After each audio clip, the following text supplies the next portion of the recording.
Olá, pessoal. Bom dia, boa tarde, boa noite, de acordo com o horário que você está assistindo essa aula. Estamos na nossa quarta aula. Aqui é a Helena e estou ministrando esse mini curso para vocês. Essa nossa quarta aula ela vai estar bem relacionada com o finalzinho da nossa terceira aula, que falamos ali sobre alguns viajantes, e hoje vamos analisar algumas fontes documentais. Elas estão transcritas aqui nesse slide e também deixei aqui na descrição do nosso vídeo o link para vocês estarem acessando esses documentos na íntegra. Apenas um deles que até então, no momento da gravação, eu não encontrei o link, mas se até a hora que eu postar eu encontrar, eu vou colocar também. Então, acessem aqui a descrição. Lembrando que na descrição também tem a ementa do curso e as atividades, além de outros links que podem ser úteis para vocês. Então, vamos dar início à nossa quarta aula. As fontes que escolhi hoje para a gente estar trabalhando e para estar pensando esses elementos das literaturas de viagem, primeiro é o Diário de Cristóvão Colombo. Segundo, vamos ver uma carta de Bento Coutinho. E por último, o Diário de Saint-Hilaire. E vocês vão entender daqui a pouco o porquê que eu escolhi essas fontes para trabalharmos na nossa aula de hoje.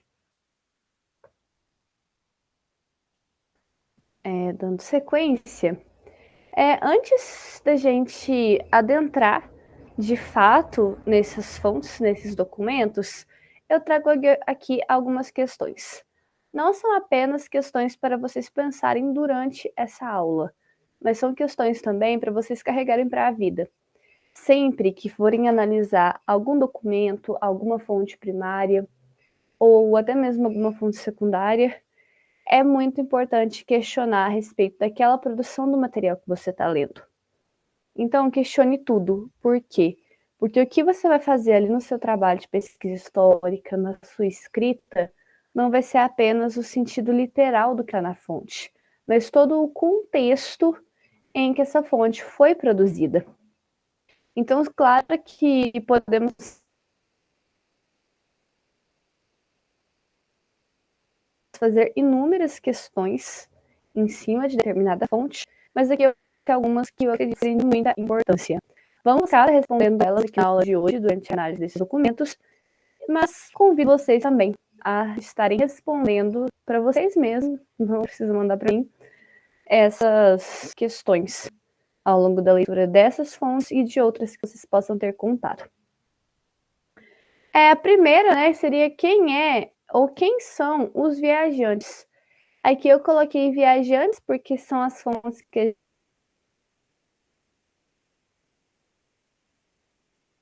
a gente vai ver no dia de hoje, viajantes / colonizadores, pessoas que estão relacionadas naquele documento. Então, você conhece essas pessoas que estão sendo citadas aqui. Quem é a pessoa que escreveu isso daqui? De quem está falando? Isso é muito importante. Então, é importante pensar no nome dessa pessoa, para ter conhecimento do nome e para, a partir do nome, buscar entender um pouco mais sobre elas. A nacionalidade de quem se trata.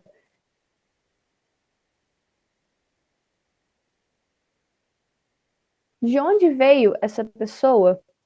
Como, por exemplo, aqui nas fontes que a gente vai trabalhar, temos homens de 3 nacionalidades distintas. E como que isso, a nacionalidade, ela pode influenciar diretamente nessa produção do discurso, nessa compreensão da fonte e também no processo colonizador, né? Como que a gente pode pensar a respeito disso?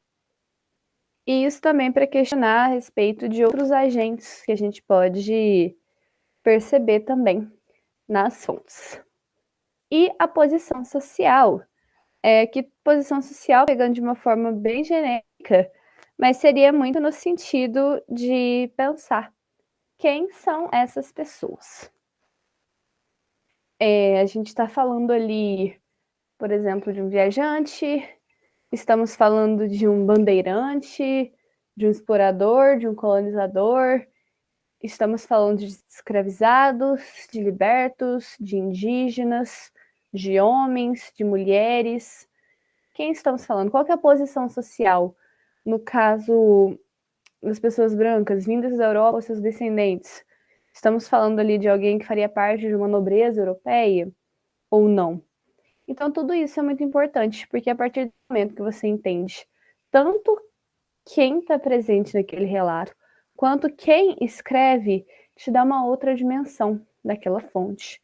Então, é muito importante, ao trabalhar um documento, entender aquele contexto de produção que envolvem todas essas questões. Temos, no caso, aqui também o gênero dessa fonte, ou seja, que tipo de texto. Eu sei que dentro dos estudos de português, né, tem a diferenciação entre tipo e gênero textual, mas isso não vem ao caso aqui agora. Mas que texto é aquele? Se trata de uma carta, de um diário, de uma solicitação, de uma patente, de uma denúncia, de um registro, de uma cobrança? Qual que é esse texto? E dentro disso, qual que é a finalidade? Qual que é a finalidade desse texto e qual foi a finalidade dessa escrita? Foi registrar uma expedição? Foi mandar notícias à coroa? Foi prestar conta? Foi fazer um pedido? Foi tentar conquistar uma ascensão social? Às vezes pode ser que essa finalidade não fique tão clara em determinadas fontes, mas são hipóteses que a gente pode estar levantando e que, cruzando com outras informações, às vezes com outras fontes, encontramos essas respostas que a gente precisa. A quem se destina também é muito importante. Está escrevendo isso para outra pessoa, está escrevendo isso para a coroa, está escrevendo para um governador. Para quem? Para quem você escreveu? Porque para quem você escreve está diretamente ligado também à finalidade da escrita. Em qual local se passa a narrativa? Também é importante, no caso que a gente vai trabalhar relato de viajante. Se passa no ultramar? Se passa na Europa? Se passa já em alguma colônia? Ou se passa em uma terra que até então era desconhecida? Nos interiores, nos sertões do Brasil? Aonde se passa aquela narrativa que foi escrita? Qual a data do acontecimento da escrita e da publicação? E quando a gente fala aqui dessas datas, a gente já coloca aqui uma grande distância temporal entre esses elementos, entre o acontecimento, a escrita e a publicação. E por que é importante a gente estar considerando todas essas datas? Porque a data do acontecimento, né, para você pensar em qual contexto o mundo, o Brasil, a Europa, a África, a América Latina em si, estava inserido, o que estava acontecendo no geral, no momento que aquela fonte foi produzida. A escrita, porque às vezes acontecimentos passados eram narrados em outro tempo. Aconteceu tal fato e tantos anos depois que ele seria escrito. Então é importante estar atento para você pensar em qual contexto também que aquele registro que você está trabalhando foi produzido. E isso até mesmo em períodos distantes. Por exemplo, eu estou trabalhando com uma fonte do século XVIII, escrevo algo nos dias atuais. Vai ter ali a influência da minha escrita naquela produção. Muito diferente, por exemplo, de uma produção que foi feita ali no século XX, que a historiografia era completamente diferente.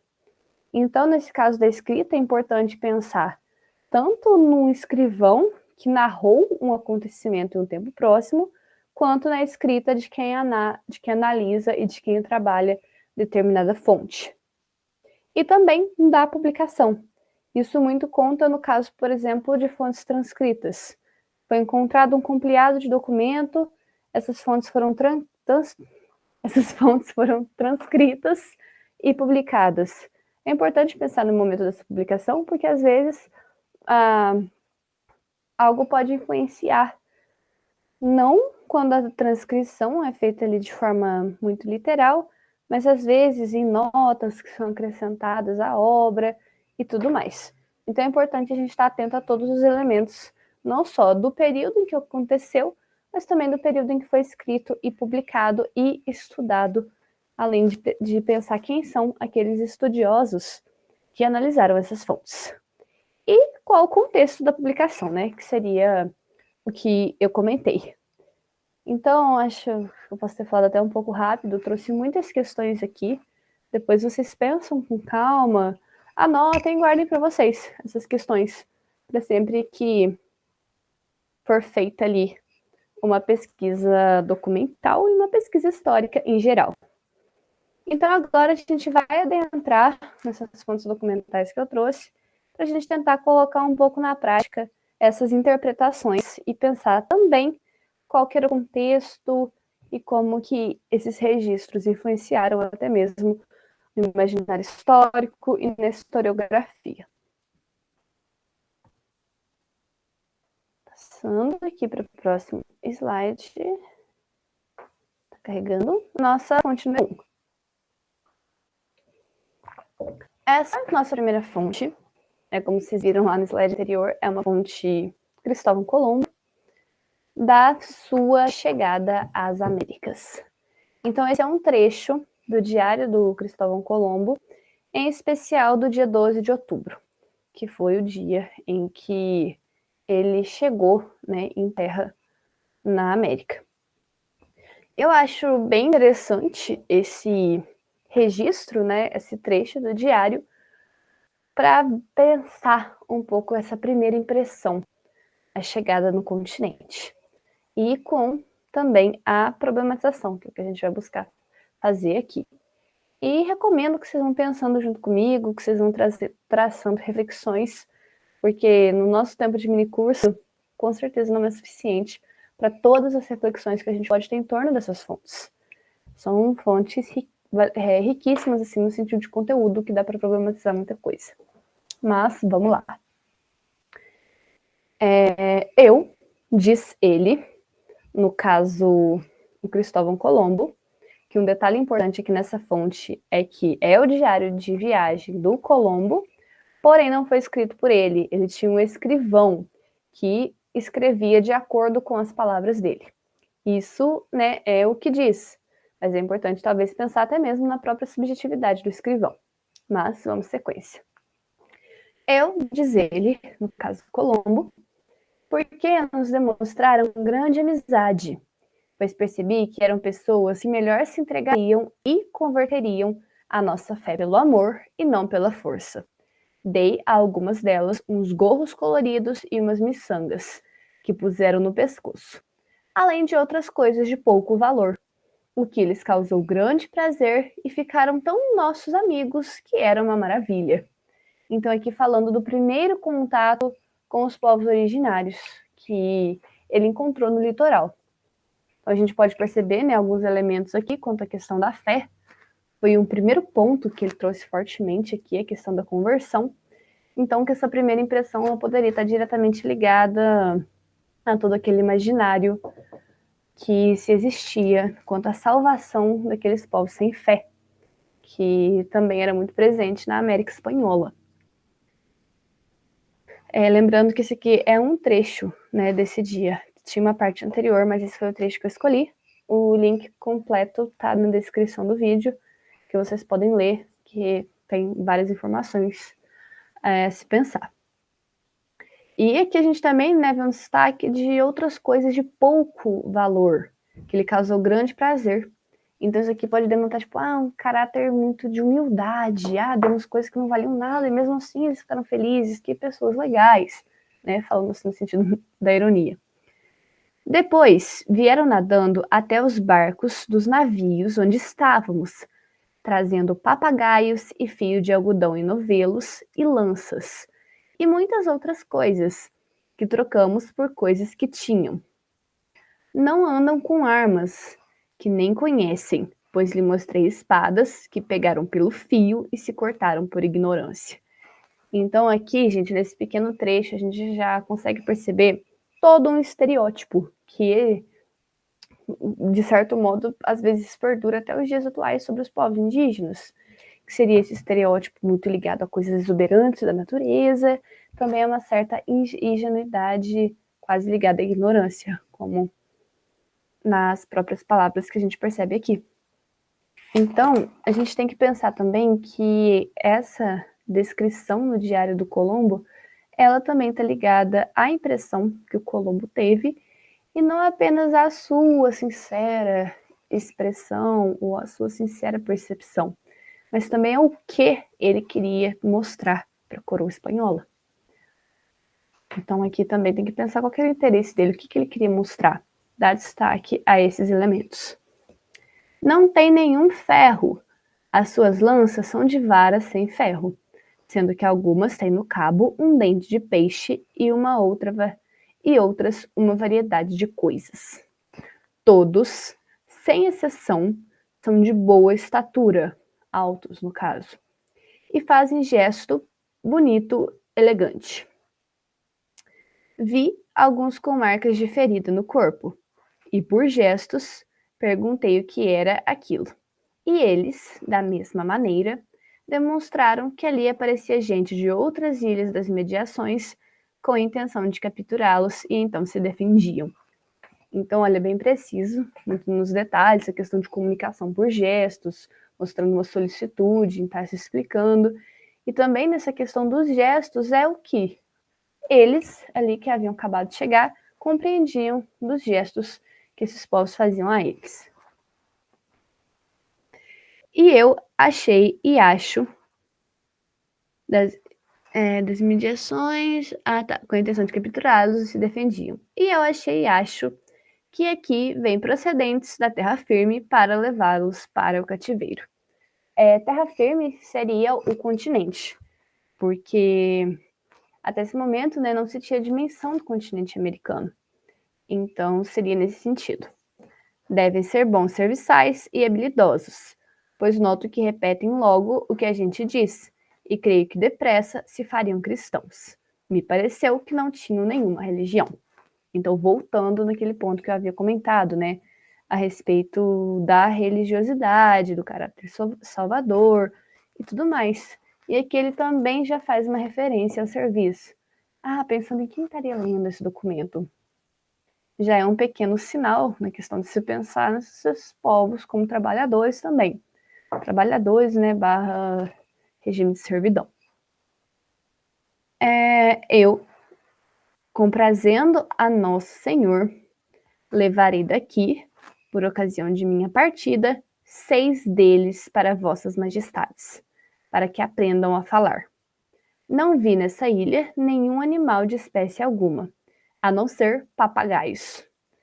Todas as palavras que acabo de transcrever são do almirante, e nelas se refletem as impressões que colheu no primeiro contato com os índios. Então, olha isso. Olha que como nesse trecho tem tanta informação a respeito dessas primeiras impressões. Então, aqui ele já coloca, né, comprazendo a Nosso Senhor, no caso o rei, levar 6 deles, né, quase que como se fossem amostras. Então, aqui, no que vou levar 6 deles, converter a fé cristã, já mostra essa percepção de superioridade, né, superioridade racial, superioridade cultural. E como que já chega com essa intenção ali, própria de intenção de dominação mesmo, nesse sentido, para que aprendam a falar. Então, é como se não soubessem falar, não tivessem ali seu próprio dialeto, sua própria língua. Então, ao mesmo tempo que parece que para ele estava agindo de forma correta e de forma respeitosa, né, para ele, a gente percebe aqui diversos sinais do início de um processo de violentação, logo nessa primeira impressão.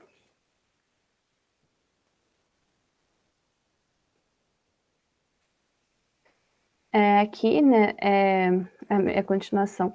Não continuação, aqui é o último trecho, né, que nesse meu slide ficou repetitivo, mas na hora de mandar para vocês, não vou deixar repetido assim. Né? Então, esse trecho do Diários da Descoberta da América, As 4 Viagens e o Testamento, Cristóvão Colombo.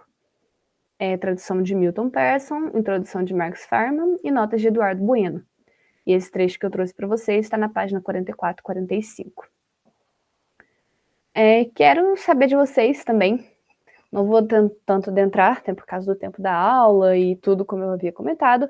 Deixem aqui nos comentários do vídeo Quais elementos desse trecho chamam mais a atenção de vocês? Pensando aqui nessas questões. Nome, né? Quem são os viajantes, nome, né? Que é o Cristóvão Colombo.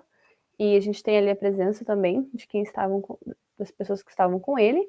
Nacionalidade, né? Cristóvão Colombo nasceu na Itália, mas estava ali em uma expedição da Espanha. E a posição social ali como navegante, né? Explorador. Mas aí cabe também pensar em toda a história do Cristóvão Colombo, mas não vou me adentrar nisso aqui nesse momento. Quem escreve o texto não é ele, é seu escrivão. O gênero dessa fonte se trata de um diário, e a finalidade da escrita, além de relatar o que acontecia, também era levar esses registros a quem? A coroa espanhola.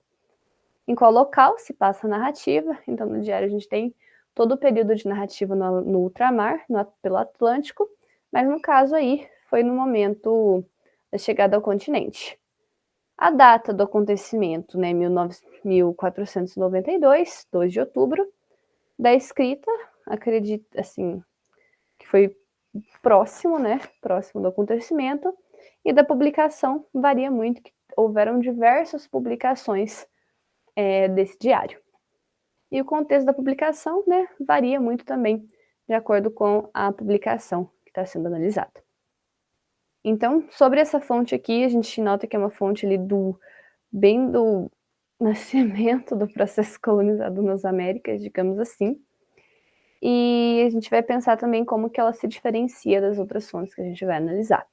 Então, deixe aqui nos comentários o que mais chamou a atenção de vocês e quais são suas perspectivas a respeito desse registro da chegada de Cristóvão Colombo à América.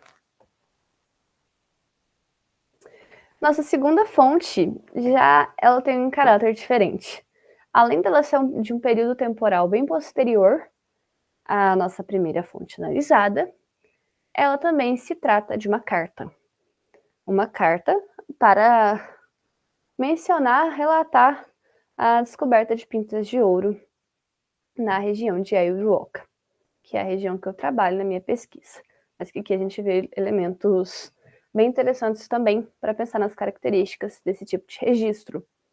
Uma coisa interessante é como os lugares ainda não eram nomeados, era necessário fazer descrições bem precisas da paisagem para saber localizar aquele lugar. A partir do momento que aquele lugar já era mais facilmente localizado, já tinha um nome, aí as descrições começaram a ficar menos precisas, porque já se conhecia. Mas nesse momento aqui, a gente já está pegando o ano de 1794, por mais que outras regiões, como as regiões litorâneas do Brasil, já fossem bem conhecidas, principalmente os bandeirantes paulistas estavam adentrando os sertões, estavam em busca de metais preciosos, de capturar indígenas e outros elementos. Então aqui já passou um bom tempo do primeiro relato, né? Estamos aqui agora no Brasil, no sul de Minas Gerais, nas proximidades da Serra da Mantiqueira, e é uma carta. Não é um diário, é uma carta, mas que ela tem características tão detalhadas quanto. E aí eu já coloco a questão para vocês, que vocês também podem deixar aqui nos comentários. Gente, eu vou responder todos, tá bom? Quem não quiser deixar público no comentário, pode me enviar por e-mail também. O que mais diferencia esses documentos? Apesar da gente saber que são períodos temporais distintos. Quais são os principais elementos, né? Sabemos que uma carta é um diário, mas no que se diferencia e no que também se aproxima? Fica a questão aí para vocês. Então, de frente da vila de Taubaté, 4 ou 5 dias. A outra cópia diz 3 ou 4. Vocês vão entender qual é o contexto disso. De viagem, se acha estar no rio de Sapucaí. Até aqui a gente pode ver, né, como que ele estava medindo as distâncias da vila de Taubaté. 4 ou 5 dias de viagem. Porque a partir do momento também que você conhecia, que você sabia melhor onde estava, era mais fácil marcar por léguas, por exemplo. Mas até então era um bom modo. E aqui o uso do rio, se achar estar o rio de Sapucaí. E aqui também vamos falar de rios, de montanhas. Então é muito interessante também a gente pensar como esses pontos naturais servem de referência para demarcação espacial. E isso tanto nesses registros quanto também na cartografia. O uso dos elementos naturais na representação cartográfica, que é outro ponto muito interessante também. descendo, e descendo da dita vila para a de Guaratinguetá, tomando a estrada real do sertão. 10 dias de jornada para a parte norte, sobre o monte de Amantiqueira, quadrilheira do mesmo Sapucaí. Então, 10 dias de jornada para a parte norte sobre o monte de Mantiqueira. Aqui, né, fazendo uma referência à Serra da Mantiqueira, que está ao norte, isso se a gente pegar o mapa a gente consegue perceber aproximadamente, das vilas de Taubaté e Guaratinguetá. E a Serra da Mantiqueira, ela marca, né, a divisa entre a capitania de São Paulo e a capitania de Minas Gerais. Até hoje marca também a divisa dos dois estados. Então era um marco a travessia da Mantiqueira. A travessia da Mantiqueira também era muito penosa. Então, após atravessar, era ali um momento de descanso e foi uma região de travessia ali muito importante durante todo o período colonial. Achou o padre vigário João de Faria. Então, o padre Faria também ficou bastante famoso no contexto colonial. Seu cunhado Antônio Gonçalves Viana, o capitão Manuel da Borba e Pedro Avos, vários ribeiros com pinta de ouro de muita conta. Então, assim que eles atravessaram a Mantiqueira, nessa expedição, né, que era composta por esses homens, encontraram ali diversas pintas de ouro. Então, né, naquele contexto de quem são as pessoas, é interessante a gente pensar quem são esses homens, que aí já seriam para ser falado em outro momento, que são grandes histórias. E das Campinas de Amantiqueira, 5 dias de jornada, correndo para o norte, estrada também geral do sertão, fica a Serra da Boa Vista, de onde começam os Campos Gerais, até confinar com os da Bahia. Então, olha que interessante, como que já mostra, logo ali no final do século XVII, um conhecimento desse território.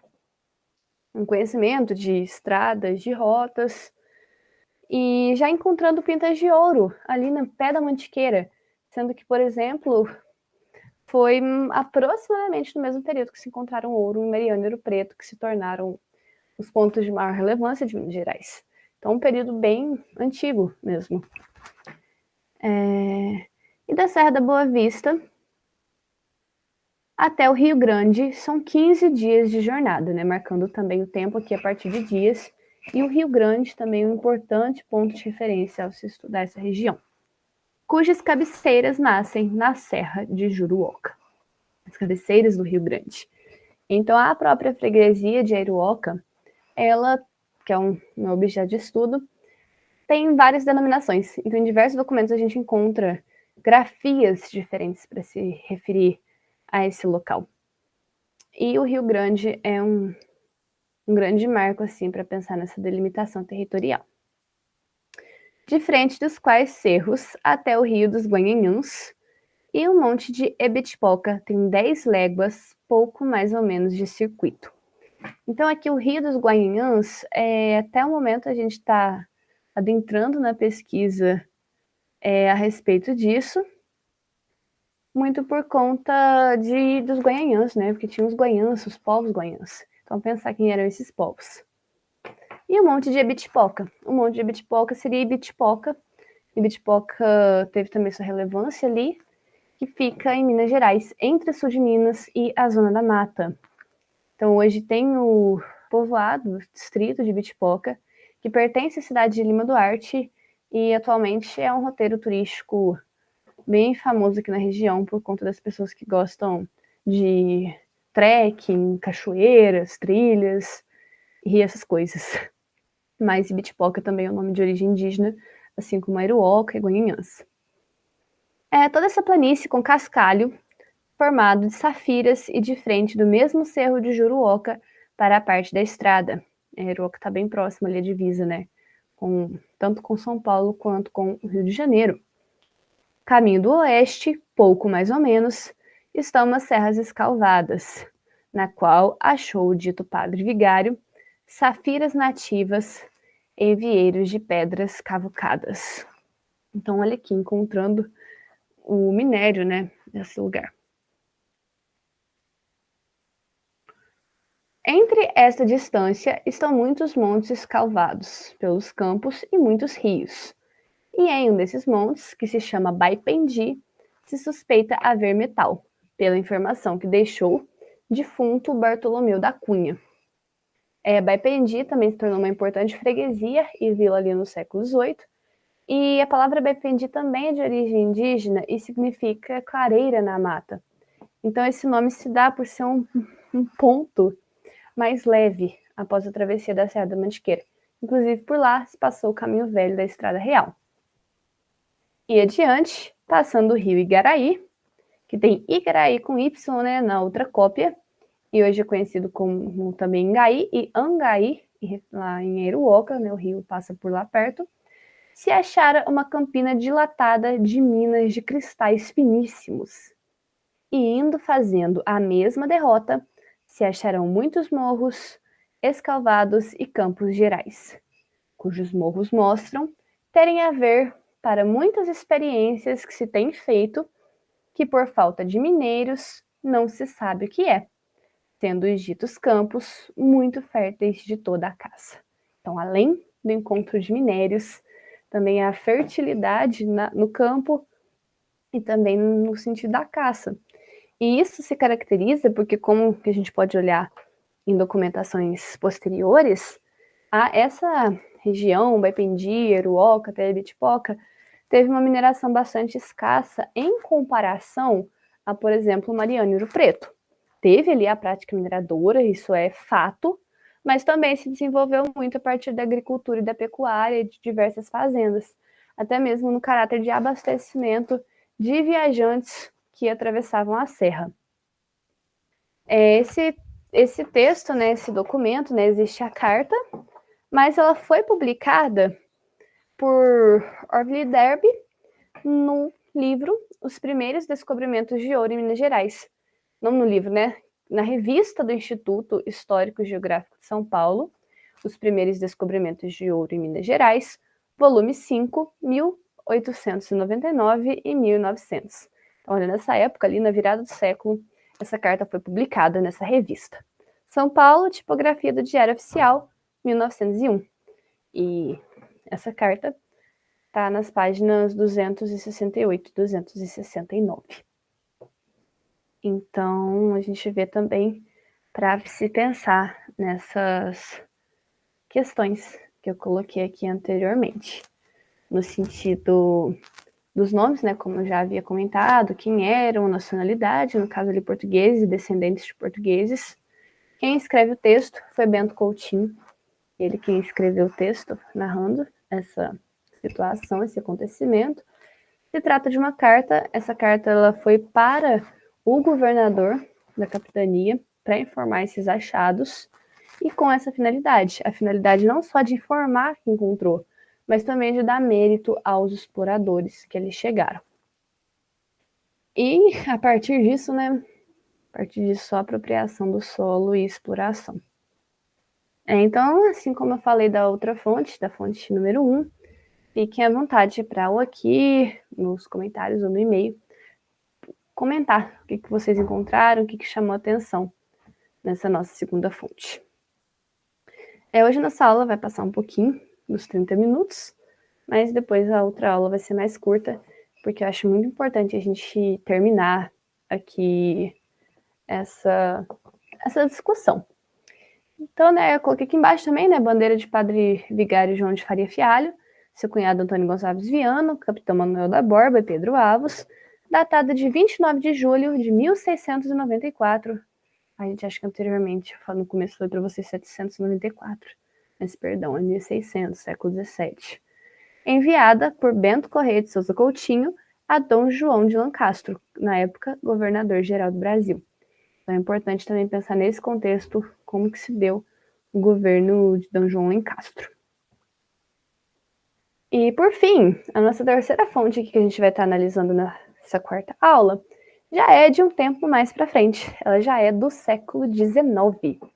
Então a gente viu ali um registro do finalzinho do século XV, vimos ali um outro registro do finalzinho do século XVII, e agora vamos ver um do início do século XIX, que é um trecho da viagem de Saint-Hilaire, de 1822. Antes de analisar esse trecho, vou passar aqui só uma breve introdução sobre quem foi Auguste Saint-Hilaire, que foi um botânico e explorador francês que viajou por grande parte do Brasil. Então, existem diversas publicações de seus livros em diversas regiões. Aqui eu trouxe um registro de Arouca, em Minas Gerais, mas tem livros deles em diversos outros estados do país. Ele era um botânico e explorador francês. Ele nasceu em 1779 e faleceu em 1853. Ele deixou contribuições significativas para a botânica no século XIX, muito naquele sentido que a gente viu sobre os naturalistas, os botânicos, muito na questão da catalogação, por exemplo, porque ele explorou extensivamente, a flora e a fauna brasileira, coletando e catalogando numerosas espécies de plantas, dentro dessa ótica da ciência europeia. No ano de 1816, ele embarcou em uma expedição científica ao Brasil, financiada pelo governo francês. Olha que a gente já pega aquele contexto da abertura dos portos em 1808. Naturalistas de outros países, senão Portugal, embarcando e chegando para estudar no Brasil. E além, desses estudos que ele deixou sobre a flora e a fauna, ele também se interessou pela cultura e pela sociedade brasileira. Registrou observações sobre a vida cotidiana, as tradições e as instituições sociais e religiosas do Brasil. Então, por isso que nesse contexto histórico, o Saint-Hilaire é bastante significativo, porque nas obras dele a gente encontra questões que ele registrou da cultura local, dos saberes locais, das crenças, das tradições, número populacional, distâncias, capelas. Então é uma fonte, assim, bastante completa em muitas coisas. E depois que ele retornou à França, ele se dedicou a publicar os seus diários. Então eu escolhi esse trechinho também, para a gente ter um exemplo, analisar o registro do Saint-Hilaire. Do lado oposto, oferece a vista caráter inteiramente diverso. É austera e selvagem. Tem-se as altas montanhas da Mantiqueira ante os olhos. Então, olha aqui, gente, ainda ali no século XIX, aquela referência de selvagem, perigoso, ao meio natural, se referindo às montanhas da Serra da Mantiqueira. São profundos vales, cumes escarpados, florestas majestosas, então aqui ao mesmo tempo da selvageria, a exaltação, no meio das quais 3 belas cachoeiras espanam obliquamente um lençol prateado. Cai um lençol prateado, a cascata dessas grandes cachoeiras da Mantiqueira, contrastando com as cores escuras das árvores que os cercam. Diante do terceiro morro, fica o que tem o nome de Papagaio, propriamente dito, que é o pico do papagaio que eu mostrei para vocês na nossa primeira aula. Une-se à base do terceiro morro e dele está apenas separado por um precipício muito estreito. Então, olha como que ele descreve tão detalhadamente, esses lugares que ele passou. Isso aqui é da expedição dele ao Pico do Papagaio. Então, gente, se você pegar isso aqui e seguir para fazer a trilha hoje, você acha esses elementos que foram citados nesse registro. Mas, além disso, fica isolado de todos os lados e alça-se a pique a enorme altura. Vai subindo, vai subindo. Meu guia explicou-me que, a muito custo, descera o despenhadeiro. Subira quase a terça parte do morro, mas nunca conseguira alcançar o pico. Olha isso. Como ninguém ainda logrou maior êxito, que era para ser êxito, a imaginação do povo deu-se largas a propósito desta montanha. Então, isso aqui é interessante, gente. Vamos lá. Uns colocaram-lhe no alto um grande lago, outros lhe fazem brilhar fogos nas noites de verão. Outros, por fim, pretendem que o diabo ali foi acorrentado por um santo sacerdote por ocasião da descoberta da zona. Então, olha nesse pequeno trecho quantos elementos desse pensamento colonial relacionado ao mundo natural. A gente vê detalhes bem específicos da paisagem, detalhes da trilha, do caminho, e ao mesmo tempo em presença de um imaginário selvagem e maravilhoso, e no fim uma questão relacionada às crenças em torno do pico do papagaio, como aqui a questão do diabo acorrentado. Então, por conta dele e do guia, da pessoa que o guiou, não conhecerem pessoas que haviam chegado ao pico do pico, várias lendas foram criadas. Então, aqui, nesse registro, como que está presente esse caráter também do pensamento popular. Em sequência, o que parece certo é que mais ou menos a 1/3 da altura do pico, a começar do cume, escapa-se bela cascata. Mas não pude verificar o fato pessoalmente. Até o alto da montanha fizera soberba colheita de plantas. Na volta, recolhi algumas que haviam me escapado e só cheguei em casa à noite. Entre as plantas interessantes que crescem na Serra de Juruoca, não devo esquecer uma que nasce muito abundantemente na Serra de Bitipoca. É uma ericínia, subarbusto de flores brancas e frutos matizados de verde e vermelho, do tamanho de uma groselha, que lembram o gosto de morangos. Chama-nos de em Bitipoca e Imbiri, na Serra do Juruoca. Nestas últimas montanhas, encontram-se 2 espécies de imbiri, cujo fruto tem o mesmo sabor. Então, na mesma narrativa, no mesmo trecho narrativo, ele também faz essa análise da fauna e da fruta. Então, a gente, mais um elemento nesse texto, nesse trecho que a gente está analisando, que é da segunda viagem do Rio de Janeiro a Minas Gerais e São Paulo, que aconteceu no ano de 1822. Peço também, gente, que deixem comentários do que vocês acharam interessante a respeito desse trecho e dúvidas também. Então, comentei sobre o Saint-Hilaire e a gente percebe, né, essa grande distância temporal entre essas 3 fontes. Uma de 1492, da chegada de Cristóvão Colombo nas Américas, 1694, da Carta do Encontro de Ouro em Aruoca, e 1822, da visita de Saint-Hilaire. Então, são tempos temporais distintos, obras distintas, e que todas elas fazem referências às características do lugar, as características desse espaço, e, sobretudo, sob uma ótica do pensamento ocidental europeu. Esse espaço, a natureza, os povos, é narrado a partir dessa ótica. Por mais que também essas fontes tragam elementos sobre como esse espaço e essas culturas eram vistas. Então, quando a gente vai fazer uma análise dessas fontes, desses documentos, é muito importante a gente ter em vista esse pensamento crítico e também estar se esbaldando esses elementos que a narrativa oferece. Então, essa foi uma análise assim, dessas fontes. Espero que vocês tenham gostado, achado interessante. Eu, particularmente, gosto bastante. Na nossa próxima aula, a gente vai estar dando sequência ao nosso curso, né? Já vai ser a nossa penúltima aula. E para quem tem interesse também em aprofundar o assunto, fiquem de olho nas bibliografias, nas referências, acessem os links. Também fica o convite para estar conhecendo um pouco mais a fundo a minha